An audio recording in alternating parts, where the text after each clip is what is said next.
Ko se smilim samo v sebi in igram žrtev, zanikam svojo notranjo moč. Danes sem rekel, nikoli nihče me ne more pozdraviti, niti vas. Primer, dr. Valova je dobra kirurginja, vrhunska. Če se urežete in greste k njej in vas zašije rano, vam uskrbi rano, se pravi, zagotovi okoliščine, da pride do samozdravljenja. Ko greste domov, zašito rano, kdo vas zdravi doma? Ona ni več z vami. Medicinski zdravst imamo, tudi sem preveril, na medicinski fakulteti še vedno učijo, medicus curat natura sanat. Zdravnik zdravi, narava pozdravi. Ali zdravnik zdravi, Bog pozdravi. Okay?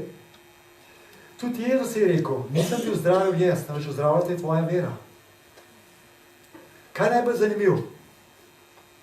Zdaj gremo pa malo na najboljše zdravilce na tem planetu. En zmed njih je gotov Richard Gordon. New Human Quantum Touch 2.0. Osnova je vibracija. Tudi, kar se tiče, vsi vibriramo na eni od vibracij, nizka, visoka. In kaj je poanta ozdravljenja? Ko ti v bistvu, ko prideš k enemu zdravniku, recimo pri Thomasu Kellerju. Thomas je rekel tako, ko je pa res dobo raka. Je rekel, ne vem koliko operacij, ne vem koliko, pa rak se je samo širil. Ampak je rekel, so me operirali, pa zraven so se pogovarjali. Pogovarjali so se, kao ti novica, ki še dopusti in tako naprej, prav nobene ljubeče skrbi, ne?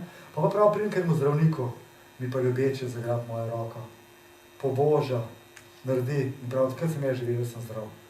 Se pravi, ta ljubezen zagotovila okoliščine, da je prišlo do samozdravljenja.